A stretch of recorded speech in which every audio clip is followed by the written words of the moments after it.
Alors bonjour à tous et à toutes et bienvenue à ce premier live à Paléopolis. Alors toute l'équipe du parc est ravie de vous avoir pour cette soirée. Alors là évidemment quand on tourne c'est le matin, mais grâce à la magie du montage, de l'internet et de l'informatique, ce live sera environ vers 18 h, donc juste avant la soirée nocturne où le parc sera ouvert. Donc toute l'équipe du parc voilà, est ravie de faire ça avec vous. Donc il y a moi, Christopher, qui est médiateur. On a aussi Léo qui est derrière la caméra. Tu peux te tourner si tu veux te montrer. Bonjour. On a Léo, on a aussi Maxence et Jocelyn. Faites un petit coucou à la caméra. Voilà. Alors, on va vous faire visiter en exclusivité du coup l'exposition qui est dans l'espace Rhinopolis, qui est dans le bâtiment juste ici, pour permettre aux gens qui ne peuvent pas venir ce soir, notamment avec la crise sanitaire, qui préfèrent garder leur distance, par exemple s'ils sont fragiles, voilà, qui puissent aussi bénéficier du contenu de cette exposition. Alors, le thème de la fête de la science, donc programme auquel on participe cette année, c'est la relation entre l'homme et la nature. Et on s'est dit, quoi de mieux pour cette thématique que de présenter 4 personnes, 4 paléontologues qui ont été naturalistes et qui ont permis de développer cette science du coup qui est la paléontologie, l'étude des fossiles. Donc il y aura Walcott, il y aura Cope et Marsh et la fameuse guerre des eaux, il y aura aussi Cuvier et aussi Marie Hanning. On va voir ça, tout ça ensemble dans les paléospots qu'on va vous montrer d'ici quelques minutes. Donc je vous invite à me suivre et on va à l'intérieur de l'exposition.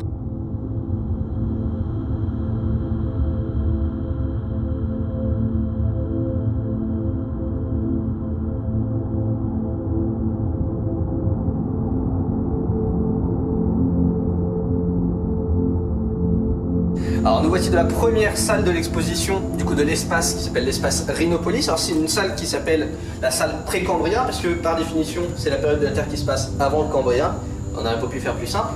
En fait le pré-cambrien ça commence avec l'histoire de la Terre, donc autour de 4,5 milliards d'années. Alors au début la Terre n'a rien d'accueillante, il n'y a pas des océans, il n'y a pas des forêts luxuriantes, rien de tout ça. C'est une boule de feu, une boule de lave en fusion qui va petit à petit se refroidir. La lave va devenir de la roche, cette roche va dégazer et dans ce dégazage il y a de la vapeur d'eau et cette vapeur d'eau elle va donner des pluies qui sans interruption du coup vont tomber et vont donner les premiers océans. C'est dans cet océan global qui va recouvrir toute la surface de la Terre que la vie va apparaître. Alors au début vous attendez pas à des animaux ou des plantes incroyables, on est sur des petits organismes, des unicellulaires, donc d'une seule cellule, principalement des bactéries ou d'autres organismes qu'on appelle aussi des archées. C'était des organismes qui étaient habitués à vivre dans ces environnements vraiment pas très sympas. Il n'y avait pas d'oxygène, il y avait des ultraviolets à fond la caisse, il n'y avait pas beaucoup de lumière, le soleil était jeune à l'époque, donc il n'éclairait pas autant qu'aujourd'hui.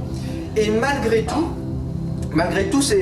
tous les paramètres de cet environnement vraiment pas très accueillant, et il y a certaines bactéries qui vont réussir à se faire leur petit bonhomme de chemin. Et dans ces bactéries, il va y avoir ce qu'on appelle les eucaryotes. Les eucaryotes, on les reconnaît des autres parce qu'ils ont de l'ADN, mais leur ADN, il est dans un noyau. En fait, c'est un peu une poche qui enferme l'ADN dans le reste. Et nous sommes des eucaryotes. Alors nous ne sommes pas des êtres à une cellule, on est des êtres à plusieurs, ce qu'on appelle les pluricellulaires. Mais nous sommes les descendants de ces premiers unicellulaires. Mais dis-moi Christopher, à quoi ressemblent ces premiers fossiles? Et ben alors là, tu en as quelques exemples juste devant toi avec des spécimens à la fois en coupe, mais aussi un spécimen du coup original en 3 dimensions, comme tu peux voir en bas à gauche. Alors c'est ce qu'on appelle des stromatolites. Ça ressemble un petit peu à une choucroute en pierre. En fait, ce sont des algues toutes petites, microscopiques, qui vont produire de la roche, vont produire du calcaire. Et donc chaque couche d'algues va produire une couche de roche. Et ainsi de suite, et donc ça va se construire petit à petit, ça va faire des choucroutes comme ça là. Donc là on a un petit spécimen, mais dehors, par la magie du montage, on va en faire apparaître maintenant. Et donc en fait on a des spécimens des fois qui sont gigantesques, qui peuvent faire plusieurs mètres de long. Et donc ces stromatolites, ces algues, donc ils sont apparus, les plus anciennes on les connaît à 3,5 milliards d'années, et il en existe encore aujourd'hui. Donc ce sont vraiment des championnes de l'évolution.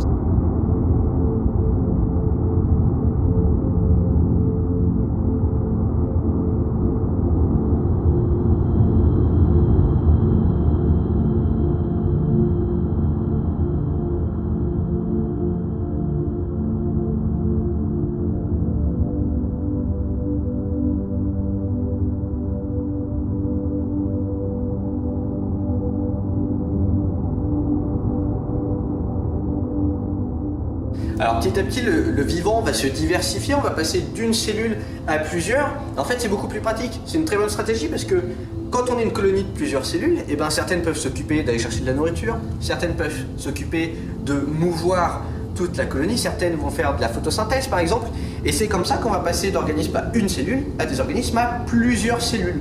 Alors, les premiers organismes à plusieurs cellules, on en retrouve il y a 2,3 milliards d'années au Gabon, en Afrique, et petit à petit on va trouver des faunes de plus en plus complexes avec des représentants de plus en plus diversifiés de différents groupes d'animaux et de plantes, et notamment au Cambrien on va retrouver par exemple dans le site qui s'appelle les schistes de Burgess.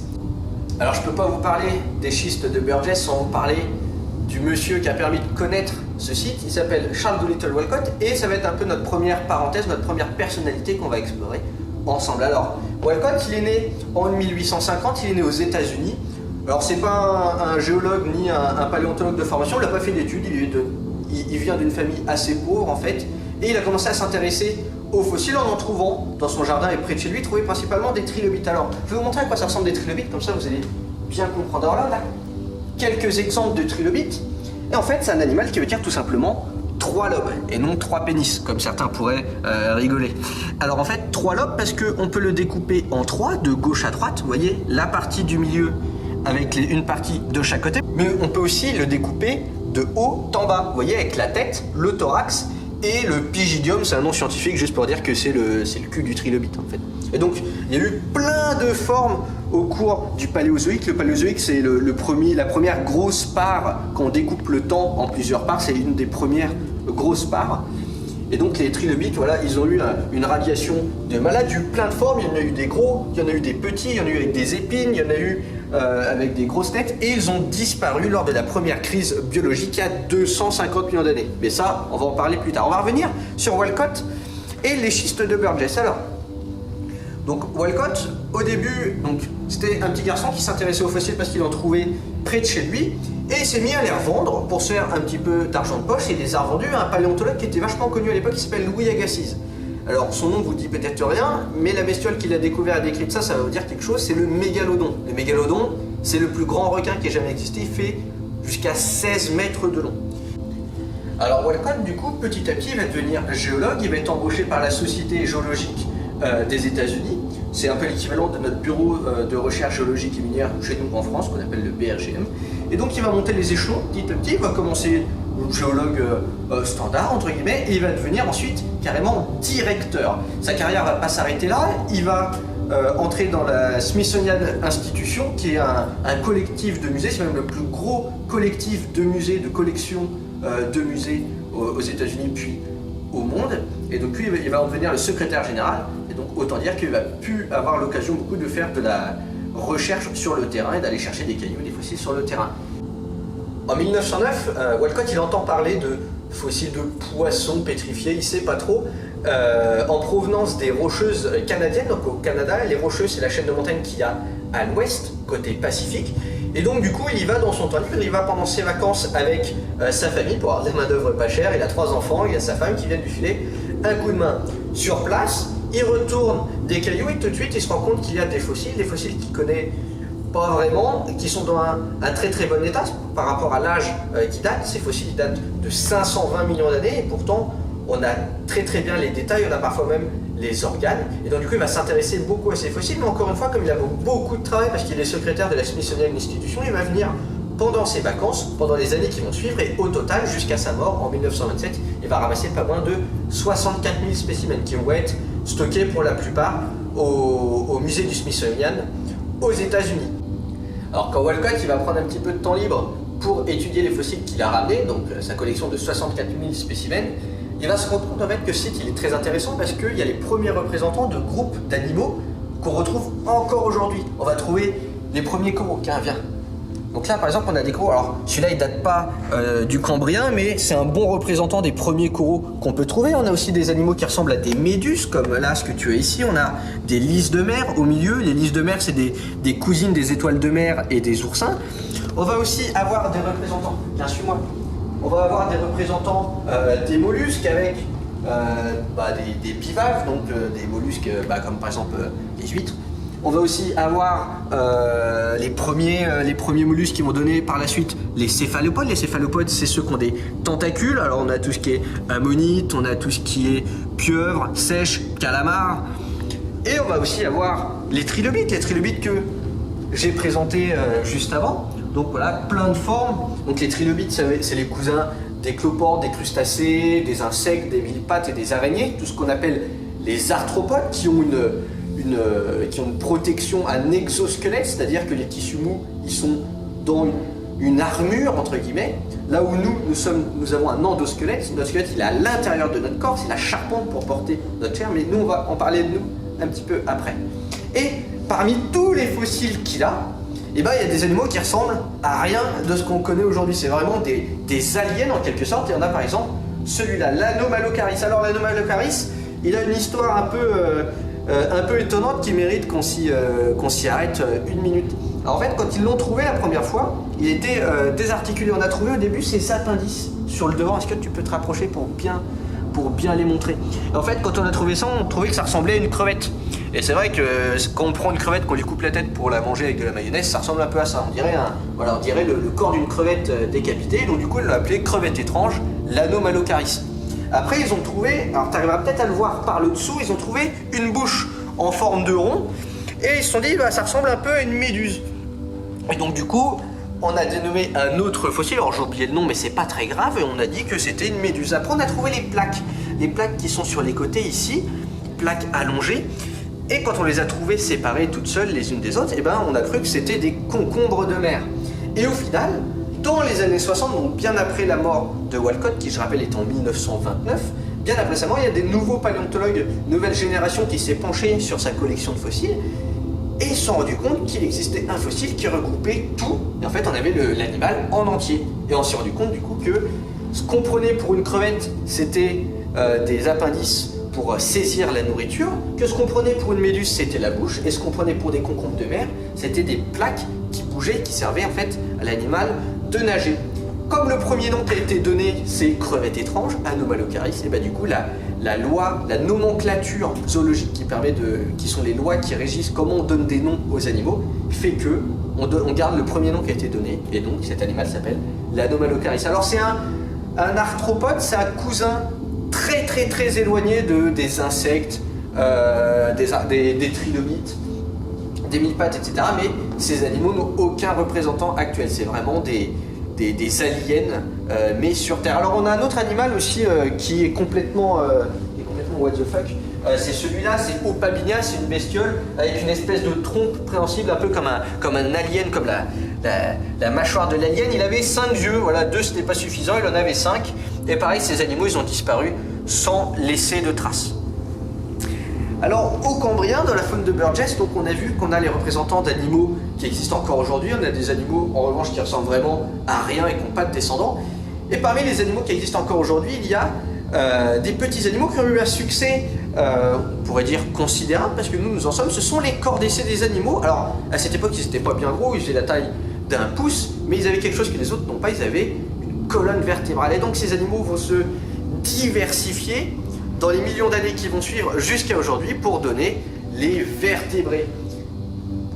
Et on va passer à la salle suivante.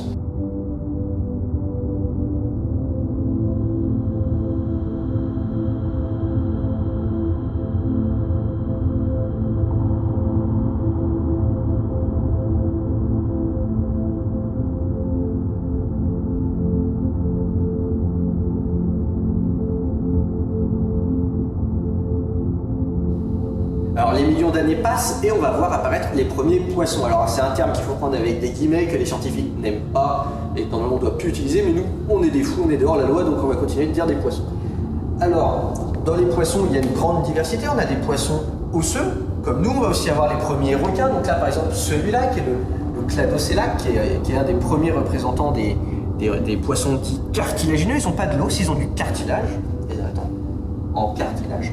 Et donc on va aussi avoir des poissons qui n'ont aucun représentant actuel, des poissons cuirassés, armés d'une carapace. Alors on en a des paisibles herbivores comme le 4, qui est le Botryolépis, mais on a aussi des poissons carnivores beaucoup plus gros, aussi armés d'une carapace, des véritables tanks sous-marins, comme celui-là qu'on appelle le Dincleosteus. Alors vous voyez, il n'a pas de dents, en fait, lui, pour mordre, c'était pas compliqué, il avait des plaques qui s'aiguisaient au fur et à mesure qu'il fermait la bouche, ça s'aiguisait pour rester toujours tranchant. Et comme ça, il pouvait vraiment sectionner ses proies. Ces animaux, ils ont eu un gros succès, mais il y a d'autres poissons qui sont apparus, ce sont les requins, et les requins leur ont mis la misère, et le Dincleosteus et tous ses cousins avec une carapace ont disparu.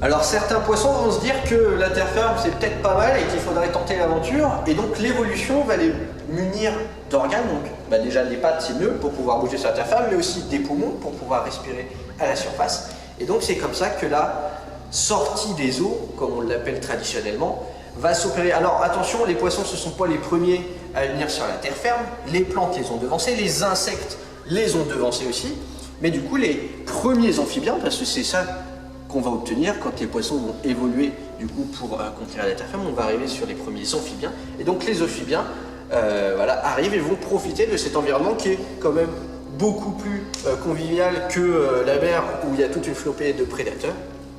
Et donc les amphibiens vont arriver en milieu continental et vont se diversifier. Alors à l'époque dans les cours d'eau, dans les lacs, il n'y a pas de crocodiles, donc ils sont tranquilles, ils vont se diversifier, ils vont prendre en partie leur place. Et c'est comme ça qu'on va obtenir des gros spécimens, vraiment des salamandres où on ne mettrait pas la main parce qu'ils pourraient nous niaquer. Alors par exemple, on a celui-là, qui est le Sclerocéphalus, où là on voit qu'il a de belles dents. Je ne sais pas si tu vas arriver à les voir si on fera un zoom, mais de belles dents. On a des spécimens ici aussi de bonne taille. Suis-moi. Donc voilà, en 5. Donc là aussi c'est un Sclerocéphalus, mais vous voyez, c'est pas le même fossile. Et bien sûr, en fait, ce qui va se passer, c'est que les plantes aussi qui ont conquis la terre ferme, eux, ils n'ont pas vraiment de prédateurs, et donc du coup, ils vont se développer en véritable forêt. Et durant la période qu'on appelle le Carbonifère, les plantes vont être tellement nombreuses que la plupart de la surface de la planète va être recouverte de forêt. Et cette forêt va libérer une énorme quantité d'oxygène dans l'atmosphère. Les insectes, ils aiment bien l'atmosphère, plus il y en a, plus ils grandissent. Et durant le Carbonifère, on va obtenir des insectes géants.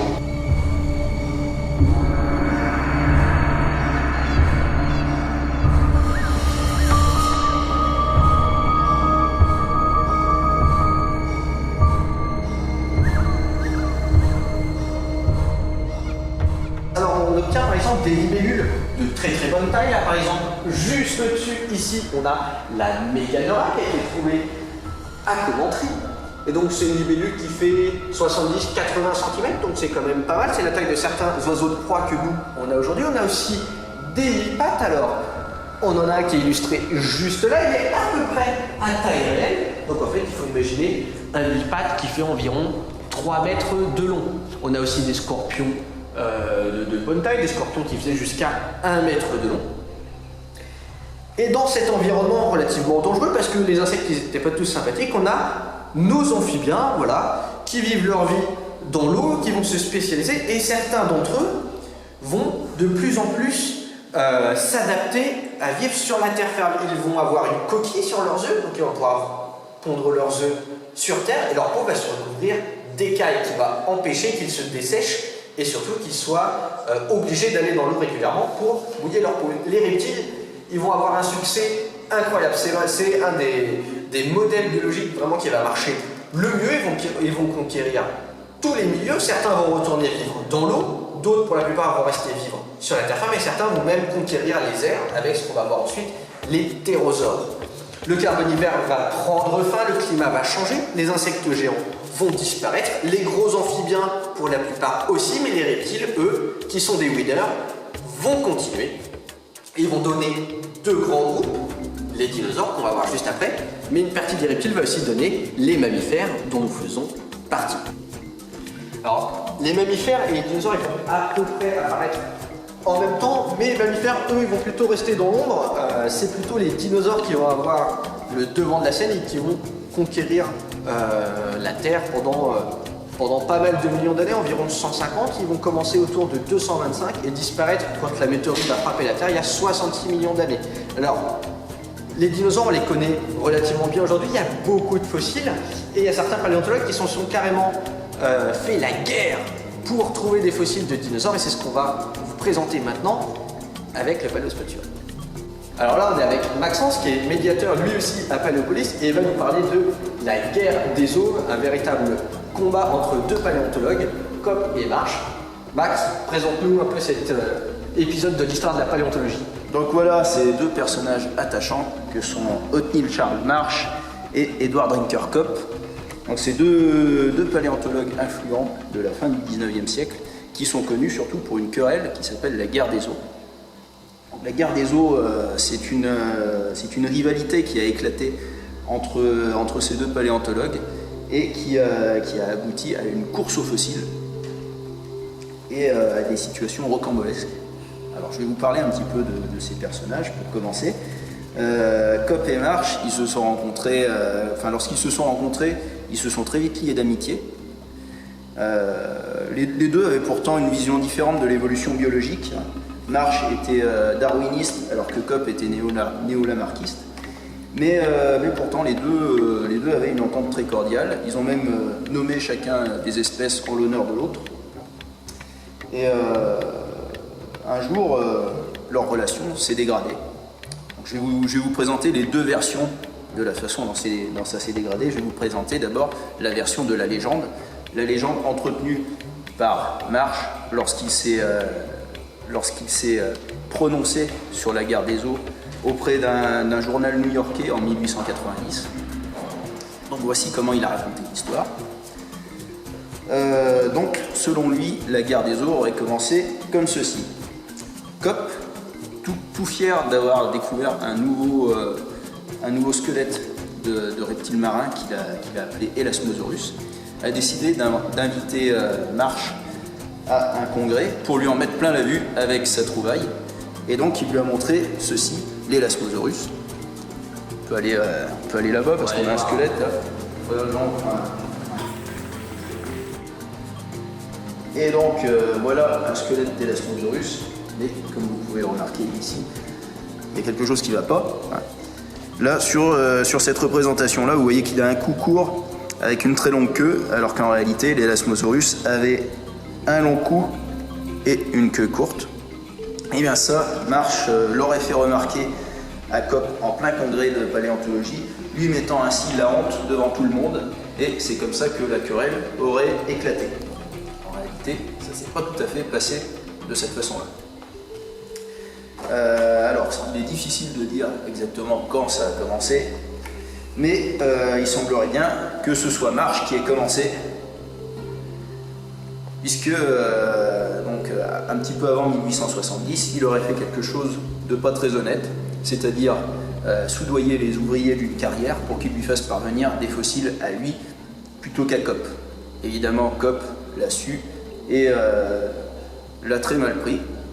Du coup, leur relation s'est dégradée. Du coup, un petit peu après, donc en 1870, Kopp, lui, a proposé une description de l'Elasmosaurus, mais ce n'est pas Marsh qui lui a fait remarquer publiquement qu'elle était mauvaise, mais un autre paléontologue, Joseph Leidy, qui a été un des professeurs de Kopp et Marsh, qui aurait fait remarquer ça à Kopp en privé. Il lui a dit regarde, sur la version préimprimée de ton étude, le squelette il est pas bon, il est monté à l'envers. Donc vous voyez, la tête est du mauvais côté et en fait toutes les vertèbres sont inversées. Donc c'est pas bon.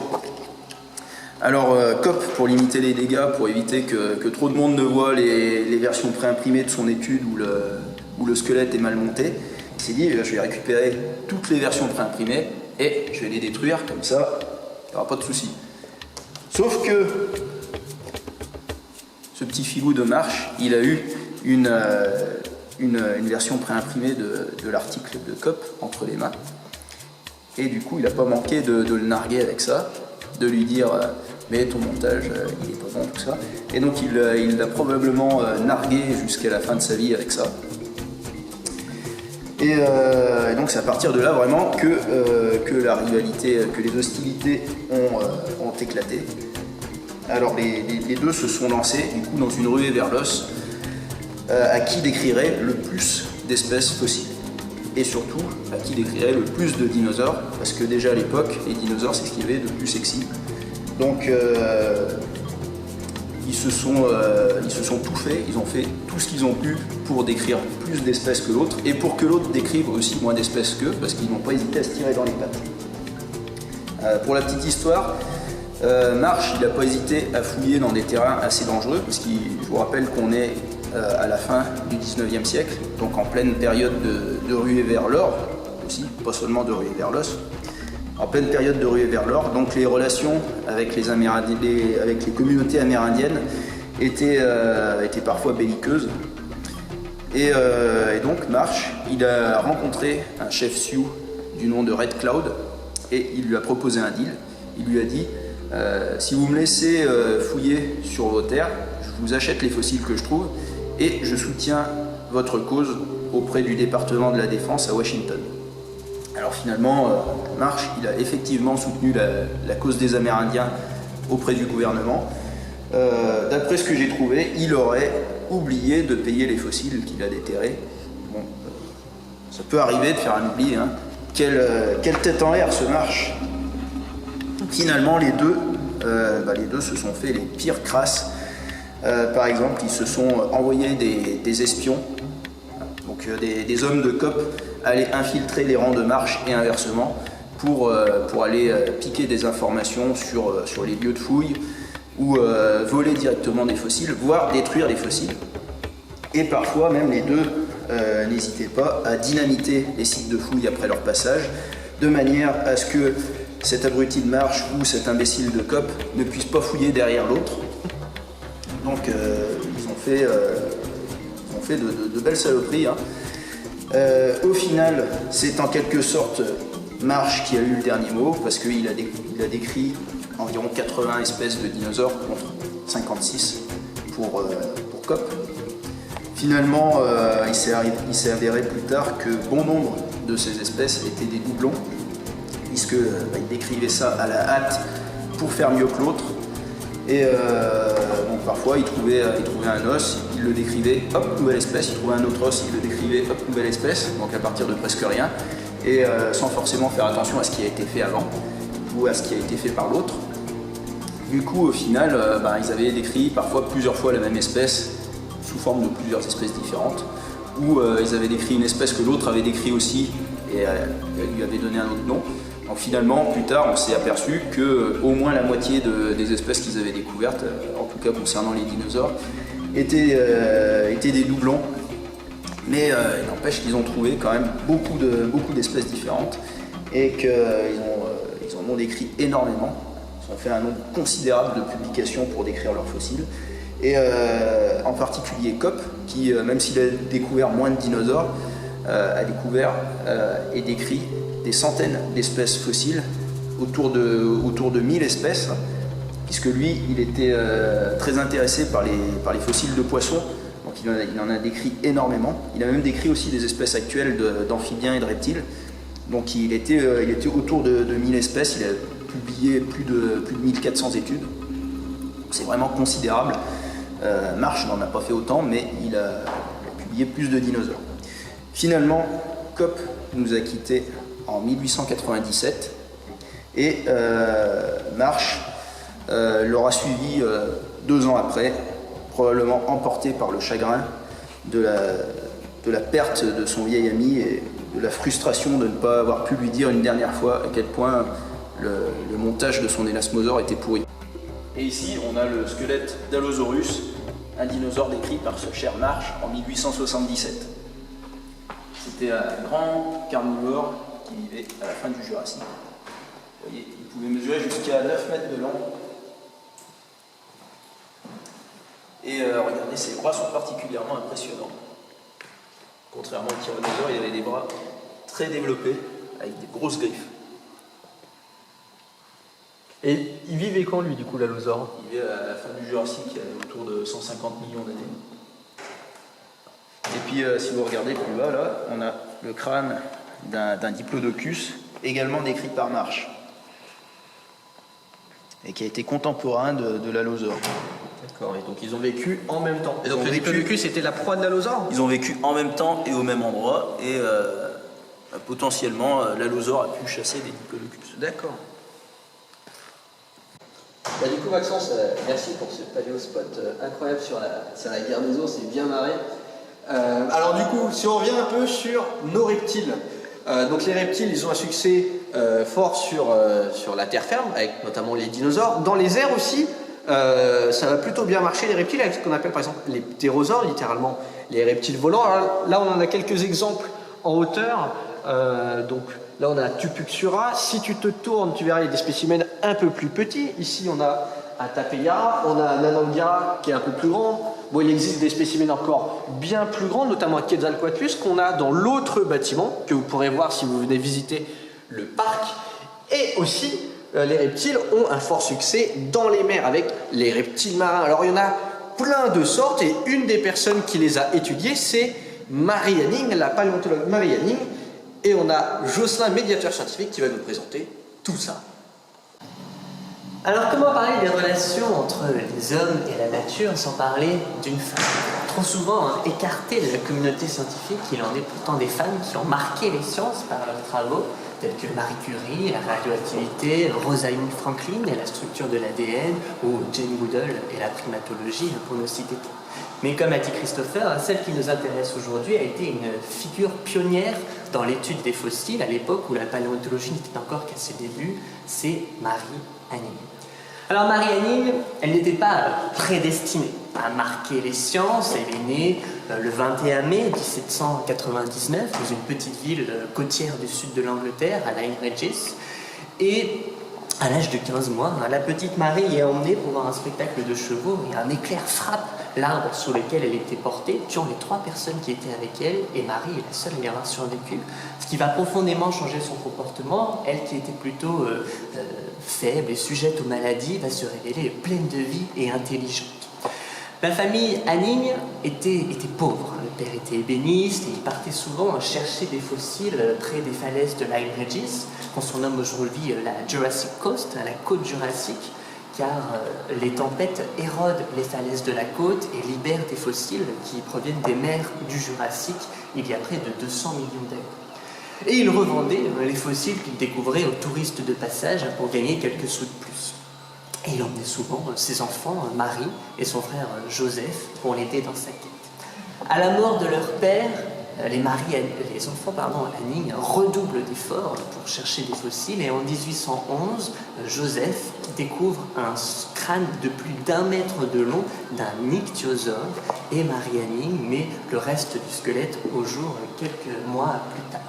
Donc c'est une découverte importante qui a permis d'en apprendre plus sur ces lézards-poissons, comme celui que l'on a exposé ici. Donc ces reptiles marins qui vivaient à l'époque des dinosaures, au Mésozoïque, qui vivaient entre moins 250 et moins 90 millions d'années. Marie Hanning était très douée pour remarquer et extraire des fossiles, et ces découvertes faisaient la joie des collectionneurs. Rappelons tout de même que c'était un travail dangereux, puisque les fossiles sont mis au jour à la saison des tempêtes, donc plutôt pendant l'hiver, et en 1833, elle échappe de peu à un glissement de terrain qui va emporter son chien Trey, son compagnon de collecte, et cet événement va la bouleverser. En 1823, Marie Hanning met au jour le premier squelette complet de Plesiosaurus et Georges Cuvier, un anatomiste français dont on parlera après, en voyant le dessin fait par Marie Hanning, pensait avoir affaire à une contrefaçon à plusieurs fossiles rassemblés en un, mais il reconnaîtra plus tard son erreur. Et bien que son illustration ait été utilisée, Marie Hanning ne sera pas créditée dans la publication de ces presque lézards, comme ces 2 spécimens que l'on a ici, ces plésiosaures, qui sont des reptiles marins distincts des ichthyosaures, mais qui vivaient, eux, entre moins 200 et moins 66 millions d'années. Marie Hanning s'intéresse aussi à des fossiles étranges qui ne sont pas encore reconnus à l'époque, les Bezoar Stones, les pierres Bezoar, Et elle remarque que ces fossiles sont parfois trouvés au niveau de l'abdomen de certains ichthyosaures et qu'ils contiennent des os et des écailles de poissons et parfois des restes de petits ichthyosaures. Ce qui l'amène à penser que ce sont des excréments fossilisés. Elle fait part de son hypothèse à l'un de ses amis, William Buckland, en 1824, qui publiera cette conclusion 5 ans plus tard et les nommera coprolites en créditant Mariani. En 1826, elle a assez économisé pour pouvoir s'acheter une maison dont elle fera un magasin de fossiles, recevant des acheteurs d'Europe et d'Amérique impressionnés par les pièces qu'elle récolte. La même année, elle met au jour, en étudiant un des fossiles de Belemnit, des cousins des singes actuels, elle découvre une chambre contenant de l'encre séchée, ce qui témoigne que ces animaux utilisaient de l'encre pour se défendre à la manière de leurs cousins actuels. Et pour l'anecdote, l'une de ses amies a réussi à revitaliser de l'encre et s'en est servie pour illustrer des dessins, notamment de fossiles découverts par Mariani, comme on voit ici. En 1828, elle découvre le premier reptile volant hors d'Allemagne, un dimorphodon, et là encore, William Buckland la créditera de la découverte. Un an plus tard, elle met au jour un squelette d'un squaloraja, un animal avec des caractéristiques intermédiaires entre les requins et les raies. Et bien qu'elle soit d'origine modeste, Marie Anning est autodidacte, elle lit autant de publications scientifiques qu'elle le peut, quitte à recopier des écrits qu'elle a empruntés à la main. Elle pratique également des dissections sur des animaux actuels afin de mieux comprendre l'anatomie des fossiles sur lesquels elle travaille. Elle est donc très impliquée dans cette discipline fraîchement nommée en 1822, la paléontologie. Et ces découvertes ont permis d'imaginer un monde peuplé d'animaux très différents des animaux actuels et ont renforcé les réflexions de cette époque sur la possibilité de l'extinction des espèces et sur la compréhension des écosystèmes passés, des idées qui étaient alors en contradiction avec les idées religieuses prédominantes à cette époque. Marie Anning s'est ainsi fait une solide réputation parmi les géologues de son temps et elle a entretenu des relations avec nombre d'entre eux, notamment William Buckland, dont on a parlé, qui est celui qui a décrit le premier dinosaure en 1824, le Megalosaurus, et avec qui elle partait à la chasse aux fossiles et à qui elle a suggéré certaines de ses idées. Mais il y a aussi Henri de la Bèche, son ami d'enfance, avec qui elle partait aussi à la chasse aux fossiles et qui a réalisé une illustration à partir des fossiles découverts par Marie Anning, d'Uria Antiquior, qui permet d'imaginer à quoi pouvait ressembler le sud de l'Angleterre il y a près de 200 millions d'années. Et bien que ces découvertes aient eu un impact retentissant dans la communauté scientifique, Marie Anning en est écartée pour deux raisons. Elle est issue de la classe ouvrière et, pire encore, elle est une femme. Et la Société géologique de Londres, nouvellement formée à cette époque, refuse aux femmes de devenir membres ou même d'assister aux réunions en tant qu'invitées. Seuls les géologues hommes publiaient les fossiles découverts par Marie Anning en ne l'accréditant que très très rarement. Et elle va d'ailleurs, et à raison, en garder une certaine rancœur jusqu'à la fin de sa vie. Marie Anning décède le 9 mars 1847 d'un cancer du sein à l'âge de 47 ans. Et à l'annonce de son cancer, la Société géologique de Londres va tout de même récolter des fonds auprès de ses membres pour subvenir à ses dépenses, et le tout jeune musée du comté de Dorset l'a fait membre honoraire. À sa mort, son ami Henri de la Bèche, qui était alors président de la Société géologique, lui écrit un éloge funèbre qui lie à une des réunions de la Société, ce qui est une première pour une femme. Et le romancier Charles Dickens a aussi écrit un article sur la vie de Marie Anning qu'il finit en ces termes: « La fille du charpentier s'est fait un nom toute seule et elle l'a mérité ».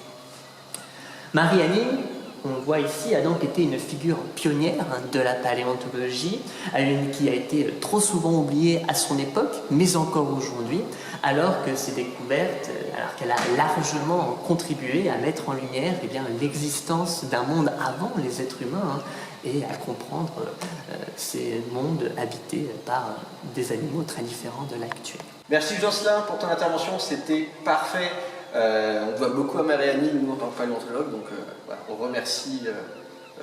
la remercie et voilà tout le travail qu'elle a fait, c'était juste incroyable. Alors on va revenir maintenant sur l'histoire de ces reptiles qu'on suivait, et donc parmi les reptiles, donc, il y a les dinosaures qui étaient un peu partout sur la terre ferme. Dans les airs, on a vu des reptiles volants. Dans les mers, avec Mélanie, on a vu les reptiles marins. Et puis tout ce beau monde vivait sa vie tranquillement. Mais ça, c'était sans compter un astéroïde de 10 km qui s'est écrasé en plein sur leur tête il y a 66 millions d'années. Alors, cet astéroïde, il s'est écrasé ici, dans le golfe du Mexique, donc avec le cratère de Chicxulub, qui est le point d'impact. Alors, c'est un astéroïde de 10 km de diamètre. Autant dire que quand il a touché le sol, la hauteur, donc 10 km plus haut, ça correspond à l'altitude des avions de ligne. Donc, ça vous donne une idée de la taille de l'engin qui se sont pris sur la tronche. Et donc, forcément, les animaux qui vivaient sur place, déjà, ils ont été pulvérisés, mais ensuite, l'impact a projeté tout un tas de poussière de l'atmosphère qui a eu un impact sur les plantes et de fil en aiguille sur toute la chaîne alimentaire, les herbivores et les carnivores.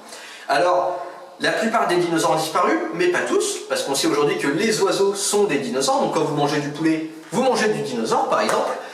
Mais comme il y avait beaucoup moins de dinosaures qu'avant, il y a eu une place qui a été libérée. Chaque fois qu'il y a une crise biologique, c'est ce qui se passe. Des organismes disparaissent et d'autres prennent leur place. Et dans ce cas-là, c'est les reptiles qui ont pris cher et qui ont disparu en grande partie, et ce sont les mammifères qui ont pris leur place, et c'est ce qu'on va voir maintenant dans la salle suivante.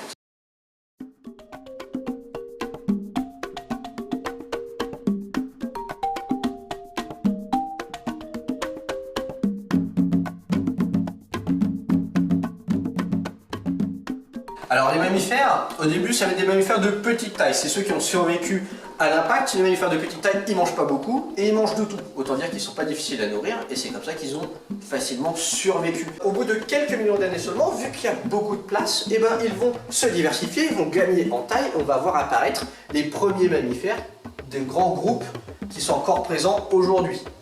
Alors, on a par exemple ici des représentants de cochons, alors en 5, qui est juste ici. Donc là, par exemple, on a les premiers cochons. Si tu viens avec moi ici, on a les premiers représentants des proboscidiens, la famille où il y a les éléphants. Là, par exemple, ici, on a une mandibule d'un déinotère qui avait des défenses non pas pointées vers le haut, comme les éléphants et les mammouths, mais pointées vers le bas. On a aussi des mammifères qui n'ont pas vraiment de lien avec les animaux d'aujourd'hui, ou du moins qui n'ont pas de descendants. Par exemple, on a cet animal.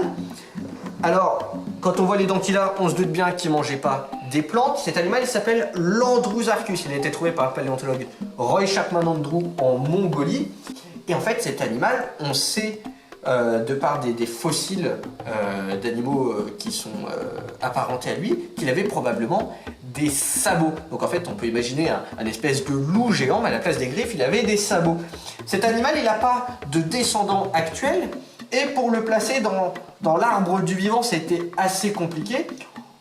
On pense que c'est un cousin des chèvres, des moutons, des hippopotames et aussi des baleines, mais on n'en est pas très sûr, c'est assez compliqué de le placer. En tout cas, ce qu'on sait, c'est que c'est le plus gros mammifère carnivore qui ait jamais existé sur Terre. À côté de lui, l'ours polaire, qui est le plus gros mammifère actuel carnivore. L'ours polaire à côté, c'est un nain de jardin. Et voilà, cet animal a disparu sans laisser de descendance. Alors les mammifères vont continuer à se diversifier. Tiens, viens, je vais vous présenter ce site-là. Ce site-là, il est intéressant, c'est le site de Menat. Menat, c'est dans le département de l'Allier. C'est un site qui est daté d'environ 50 millions d'années. Et ce qui est intéressant, c'est qu'il nous montre un aperçu de ce qu'était la faune et la flore quelques millions d'années après la disparition des gros dinosaures. Alors on trouve principalement des restes de feuilles, là, comme tu peux les voir. On trouve des restes de fruits, mais on trouve aussi, comme en 11 ici, des restes d'animaux. Donc là, par exemple, on a un reptile qui est juste là. On a un site aussi similaire, non pas en France, mais en Allemagne, qui s'appelle le site de Messel, et qui est juste ici. Alors on va s'intéresser un petit peu. Tiens, viens avec moi. Alors à Messel, on trouve des fossiles vraiment incroyables. Ils sont très bien conservés. On appelle ça, il y a un terme technique, mais un terme allemand qui s'appelle un Lagerstätte. Donc ça, c'est les sites où les fossiles sont très bien conservés. Ils sont si bien conservés que par exemple sur les poissons, si tu arrives à te rapprocher pour leur montrer, sur les poissons, on arrive à voir les écailles. Sur les oiseaux, des fois, on arrive à trouver les plumes. Sur les mammifères, on arrive à voir l'empreinte de la fourrure. Alors c'est principalement des petits mammifères qui vivaient du coup dans une forêt tropicale. À l'époque, c'était une forêt tropicale. Il y avait aussi des crocodiles, il y avait des reptiles, donc des tortues, et il y avait aussi un oiseau qu'on surnomme du moins qu'on surnommait l'oiseau de la terreur. Celui-là, il s'appelle le Gastornis. Alors à l'époque, on pensait que lui mangeait des petits mammifères, en fait, qui mangeait des petits chevaux, mais aujourd'hui on sait grâce à l'étude de son crâne et aussi l'étude de la chimie de ses os qu'il mangeait plutôt des plantes, des graminées, donc des herbes et puis des grosses noix comme des noix de coco. C'était plus l'oiseau de la terreur des noix de coco que l'oiseau de la terreur des petits chevaux. Mais on sait qu'il y a des animaux, des oiseaux de cette taille qui étaient carnivores, comme celui qui est illustré juste ici, le Phorus racos. Et là on le voit sur l'illustration, il est en train de manger un mammifère. Lui il vivait en Amérique du Sud. Et lui c'était vraiment un oiseau de la terreur, il n'était pas là pour rigoler, on le voit à son bec par exemple, qui pouvait tuer facilement un petit mammifère.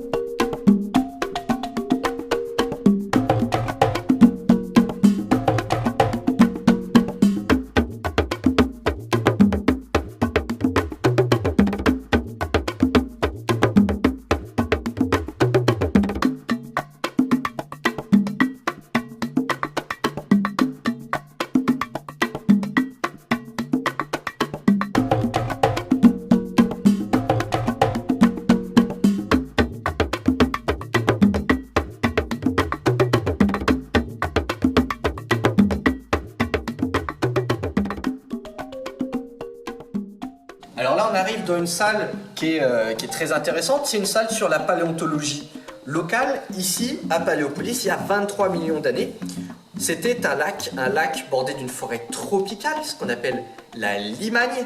On sait que c'était une forêt tropicale qui bordait un lac parce qu'on trouve des fossiles, par exemple. Tiens, viens voir ici. Là, on a des rides de courant. On trouve ça sur les bords des plages et des cours d'eau. Donc quand on trouve ça, on sait qu'on est sur les bords d'un point d'eau. On a trouvé aussi du bois fossilisé. On a trouvé aussi des fossiles de palmiers, ainsi qu'une faune associée à plutôt un climat chaud. Par exemple, tiens, tourne-toi derrière toi. Regarde, viens avec moi. Là, ici, on trouve des os d'oiseaux qu'on pourrait apparenter un petit peu à des flamands. On trouve aussi des alligators. Tout ça, c'est des animaux qui aiment bien quand il fait chaud.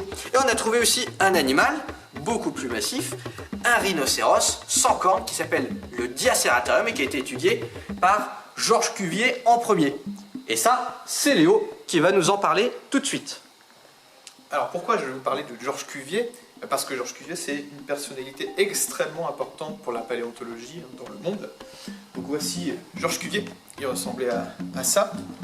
Georges Cuvier, il est né en 1769 à Montbéliard, dans un village où l'école était gratuite. Oui, parce qu'il était d'une famille modeste, mais il a pu aller à l'école.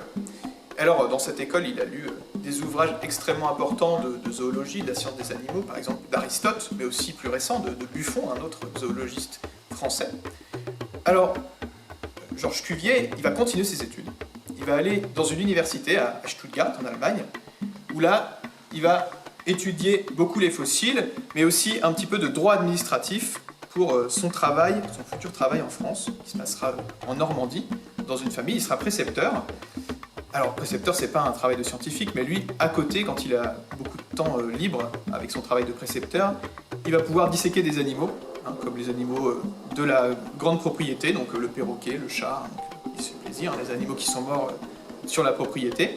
Et donc, il accumule beaucoup de connaissances dans son travail de précepteur. Puis ensuite vient la Révolution française. Alors là, il change complètement de métier. Il devient administrateur d'une région en France pendant la Révolution. Et puis, il utilise ce temps pour envoyer ses connaissances au Muséum d'Histoire Naturelle de Paris. Et donc, c'est Geoffroy Saint-Hilaire, à l'époque, qui est directeur du Muséum National d'Histoire Naturelle, une très grande personnalité de la science de la zoologie. Alors, qu'est-ce qu'il lui envoie, Georges Cuvier ? Il lui envoie plusieurs notions. Donc, la notion de corrélation des formes et de subordination des organes. Qu'est-ce que ça veut dire, ça ? Déjà, corrélation des formes. Ça, c'est sur les formes des organes. Donc là, ça veut dire que les organes, comme ici vous avez un radius, ils ont tous des caractéristiques très spécifiques. Par exemple, ce radius, on peut voir que c'est un radius de rhinocéros, selon certaines caractéristiques. Et donc, on sait que c'est un radius, déjà, et à quel animal ça appartient. Donc c'est énorme. Pour l'époque, ça veut dire qu'à partir d'un seul morceau d'un animal, on peut connaître à quoi ça appartenait. Et ensuite, la subordination des organes. Ça veut dire que les organes sont toujours reliés aux mêmes autres organes. Donc ce radius, il est relié à l'humérus, dans le bras, et puis aussi aux os du poignet. Donc on peut reconstituer l'intégralité de l'animal avec un seul organe. Et ça c'est très très important et très pratique pour la zoologie de l'époque. Ces deux lois, ça forme ce qu'on appelle l'anatomie comparée. L'anatomie comparée, c'est juste on prend des organismes qu'on va comparer entre eux pour voir leurs points communs. Par exemple, il n'y a pas que les rhinocéros qui ont des radius. En fait, il y a un grand groupe de vertébrés qui ont tous cet os. D'accord ? Et donc, ce radius de rhinocéros, en fait, c'est Cuvier qui s'y intéressait le premier. Et donc, il a déterminé que ça appartenait déjà à un rhinocéros, mais il a aussi pu le reconstituer. Et voilà ce qu'on trouve quand on reconstitue cet animal. Lui, c'est le Diaceratherium, donc il vivait à Paléopolis, il y a 23 millions d'années. Alors, il n'y avait pas Paléopolis, il y avait un lac de plusieurs kilomètres de long. Ici, vous avez le fossile du Diaceratherium derrière vous, juste derrière moi, juste ici. Donc, vous voyez que c'est très important l'anatomie comparée, puisqu'on peut recréer un animal à partir d'un petit fragment d'os. Alors, avec toutes ces informations et toutes ces lettres à Geoffroy Saint-Hilaire, Georges Cuvier, il va directement aller à Paris et devenir professeur d'histoire naturelle à seulement 27 ans. Donc c'est très très jeune pour l'époque, en 1795. Et il va aussi publier des livres extrêmement importants pour l'époque. Donc son premier livre qui va marquer les foules, c'est le tableau de l'histoire naturelle des animaux. Alors pourquoi c'est important pour l'époque ? Puisque Cuvier va utiliser ces lois de l'anatomie comparée dont je vous ai parlé tout à l'heure pour classer les animaux. Alors les classifications, ça existait déjà avant, mais les scientifiques classaient surtout les plantes, et ils les classaient en fonction de leur utilité. Quelle plante permet quel traitement, par exemple. Là, les animaux, ils sont classés selon leurs caractéristiques propres avec l'anatomie comparée. Cuvier, il va en décrire 4 groupes très importants, des groupes qui existent toujours aujourd'hui d'ailleurs. Donc vous avez le premier groupe dont je vous ai parlé, c'est les vertébrés. Ici, vous avez là un mammifère, un oiseau, un poisson qui sont tous dans les vertébrés. Et puis il y a les articulés. Les articulés, c'est ce qu'on appellerait les arthropodes aujourd'hui. C'est les insectes, les crabes, les araignées. Les mollusques, bien sûr. Les mollusques, c'est les escargots, les pieuvres. Donc tout ça, ce sont des groupes qui existent toujours aujourd'hui. Et puis les rayonnés, c'est un groupe un peu différent qui aujourd'hui est éclaté en plusieurs groupes. C'est les animaux à symétrie centrale. Donc les oursins, les pieuvres, les méduses et plein d'autres types d'animaux. Donc pour l'époque, c'est exceptionnel puisque Cuvier vient de classifier quasiment toute la zoologie. Mais il ne va pas s'arrêter là. Cuvier, il va ensuite donner des cours publics. Donc publiquement, il va faire venir des gens à ses cours qui ne sont pas du tout scientifiques à l'époque. Et il va leur montrer ses hypothèses. Il va essayer de se mettre en danger pendant ses cours. Donc il va ramener des fossiles qui viennent du bassin de Paris, juste à côté. Et il va leur dire, alors là j'ai un morceau d'os, et ensuite je vais enlever la roche. Mais avant de faire ça, je vais vous prédire à quoi ressemble l'animal. Il y avait un petit bout d'os, un bassin, et il dit cet animal c'est un marsupial. Pour l'époque, il faut imaginer les marsupiaux, on vient d'explorer l'Australie, on vient d'en découvrir beaucoup, mais il n'y en a absolument pas en Europe, des marsupiaux. Donc c'est une hypothèse folle, Cuvier l'a fait en public. Et ensuite, il enlève la roche du fossile, et là c'est la stupéfaction, puisqu'il a tout à fait raison, en fait, c'est un marsupial, ce qu'on appelle une sarigue. Une sarigue qui a plusieurs dizaines de millions d'années, ce qui prouve qu'il y avait des marsupiaux en France, et même à Paris, à l'époque. Là, c'est la consécration pour Cuvier, puisqu'il a eu raison sur son hypothèse en public, donc c'est absolument fou. Et cet événement, ça va faire penser à Cuvier plusieurs choses à propos des fossiles, il va s'y intéresser énormément. Et il trouve qu'on retrouve toujours les mêmes fossiles dans les mêmes couches, dans les mêmes roches, on va appeler ça des couches géologiques, et que donc ces couches, on peut aussi les classer selon un temps. On peut les mettre l'une en dessous de l'autre, et c'est le début de ce qu'on appelle la stratigraphie. D'accord ? Regardez, ici, là, vous avez une coupe géologique du bassin de Paris, qui est en fait la première coupe géologique de l'histoire de la science. Cuvier, il a fait ça avec son collègue qui s'appelle Brognard. Ah ! Mais alors, ça voudrait dire que les animaux, en fait, évoluent d'une couche vers l'autre. Et là, Cuvier, il refuse de croire ça. Il a un collègue qui s'appelle Jean-Baptiste de Lamarck, qui lui croit que les animaux se transforment, hein, c'est la théorie du transformisme. Mais Cuvier dit que c'est absolument impossible. Il pense plutôt qu'il y a des créations divines au fur et à mesure, et qu'entre chaque couche, il y a aussi des extinctions d'animaux, qu'il appelle des catastrophes. Et donc lui, il est plutôt catastrophiste, Cuvier. Il faudra attendre bien après la mort de Georges Cuvier, en 1859, la publication d'un livre que beaucoup de monde connaissent, De l'origine des espèces, de Charles Darwin, pour que l'évolution soit acceptée dans le monde scientifique et au-delà. Mais Cuvier n'a pas tout à fait tort, puisque ces catastrophes, en fait, on les retrouve bien dans les couches géologiques. C'est ce qu'on appelle aujourd'hui les extinctions de masse, comme la météorite qui a détruit la plupart des dinosaures qu'on a vus juste avant. Il y en a 5 des extinctions de masse, si on ne compte pas celles qu'on est en train de faire aujourd'hui. Voilà la contribution pour la paléontologie de Georges Cuvier. Eh ben merci Léo, c'était parfait. Encore une fois, un personnage illustre présenté par un médiateur illustre. Et donc on va continuer notre visite de l'exposition en allant dans la salle suivante. Alors, les mammifères vont évoluer, on va avoir plein de formes, plein de tailles. Ils vont conquérir la terre ferme, les airs avec bien sûr des chauves-souris, la mer avec les cétacés. Mais sur Terre, il va y avoir un groupe de mammifères avec une allure particulière. On les reconnaît parce que ils peuvent faire ça, ils ont un pouce opposable, ils ont des yeux sur le devant, ils voient en couleur, ce sont les primates. Et dans les primates, bien sûr, il y a l'homme. Alors, pas seulement les primates, on les retrouve dès le début de l'évolution des mammifères, par exemple à Menat ou à Messel, les sites qu'on a vus tout à l'heure. Ils vont se diversifier et certains d'entre eux vont se mettre à marcher sur leurs pattes arrière. Alors, ça implique des modifications du crâne, il faut que la colonne vertébrale elle arrive sous le crâne pour pouvoir regarder devant quand on est debout, il faut que le bassin supporte le poids.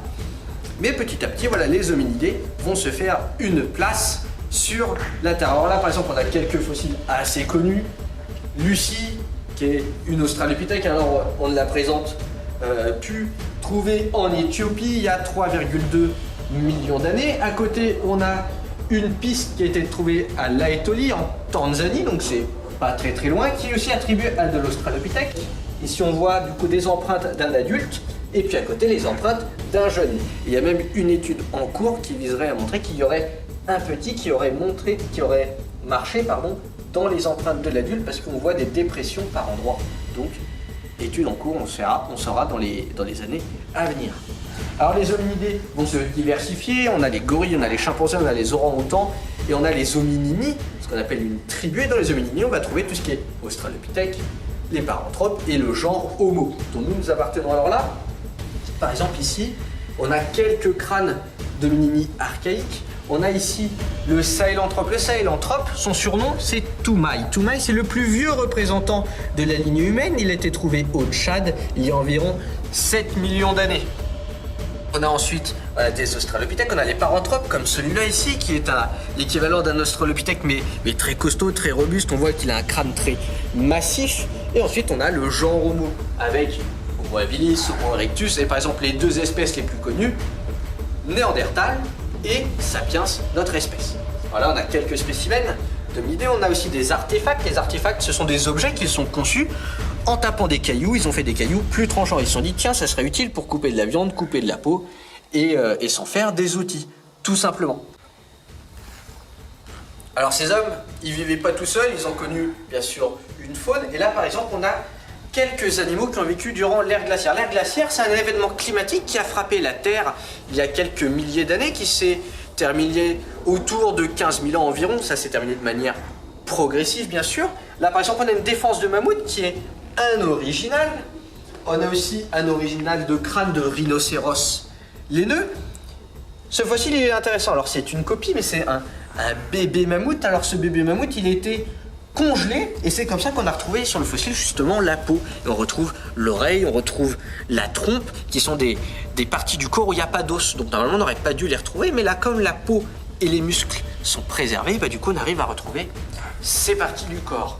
On retrouve aussi du prédateur. Alors là ici on a du tigre à dents de sabre, on a du lion, on a de la hyène, on a ici de l'ours. Alors à l'époque on avait l'idée que durant l'ère glaciaire les animaux vivaient dans des cavernes, et souvent on retrouvait les squelettes dans les cavernes, et du coup souvent on les a appelés ours des cavernes, hyènes des cavernes. On sait aujourd'hui qu'ils n'est pas forcément tous dans des cavernes, ce qu'on dit troglodytes pour dire dans les grottes. Là on a aussi des restes, on a une dent d'éléphant par exemple, enfin une dent de mammouth, on a des dents de chevaux. Donc voilà, tout ça ce sont des restes de cette période glaciaire. Le climat a changé ensuite, bien sûr, la période glaciaire a pris fin, et les faunes du coup qui étaient adaptées au froid ont disparu pour laisser la place à la faune et à la flore aussi que l'on connaît aujourd'hui.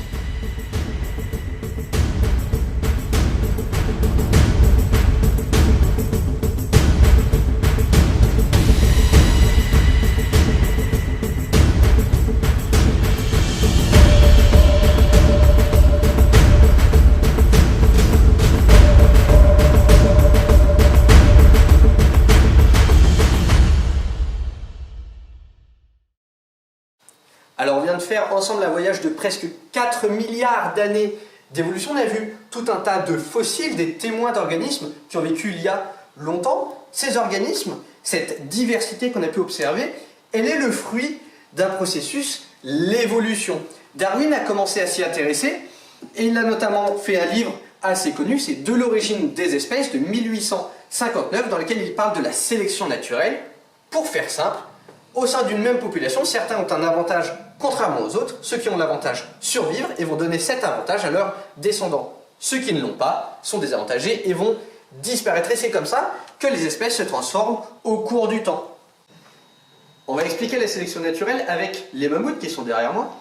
Alors pour faire simple, les ancêtres des mammouths, ils n'avaient pas une toison laineuse, mais quand l'ère glaciaire est arrivée et que la température s'est mise à chuter, seuls les rares individus qui avaient une toison de laine ont survécu. Ceux qui n'avaient pas de poils, ils sont morts de froid, tout simplement. Et donc, ceux qui ont survécu, qui étaient mieux adaptés, se sont reproduits, ont donné des mammouths avec de la laine, les mammouths laineux. Mais quand le climat il a changé à l'inverse et que la température est remontée, ces animaux qui étaient couverts de laine parce qu'ils étaient adaptés pour vivre dans le froid, ils étaient plus adaptés à ce moment-là et ils ont disparu au profit d'autres espèces qui ont pris leur place. Avec la sélection artificielle, c'est la même chose, sauf que là, l'homme est derrière le processus et c'est lui qui va diriger tout ça. On va croiser des animaux, par exemple, pour qu'ils produisent plus de viande, plus d'œufs, plus de lait. On va croiser des fruits ou des légumes pour avoir un meilleur rendement. C'est ce qu'on appelle du coup la sélection artificielle. Mais dans les grandes lignes, c'est la même chose que la sélection naturelle, sauf que cette fois, il n'y a pas le hasard. C'est l'homme qui dirige les individus qui sont sélectionnés. Alors bien sûr, l'évolution, elle continue. Là, on a tout autour de moi des échantillons de la biodiversité actuelle, comme si on avait mis en pause le film de l'évolution. Mais cette évolution, elle va continuer dans le futur. Il y aura bien sûr des nouvelles formes de vie. Alors on sera peut-être plus là pour les voir, mais la vie va continuer son petit bonhomme de chemin. Nous voilà arrivés à la fin de cette visite du parc Paléopolis. On espère que ça vous a plu. En tout cas, toute l'équipe était ravie de faire ça avec vous. Vous pouvez maintenant retrouver l'équipe des médiateurs sur le chat pour leur poser toutes les questions que vous voulez sur le contenu de l'exposition ou du parc en général. On vous souhaite une bonne fin de journée et on vous dit à très bientôt à Paléopolis. Salut!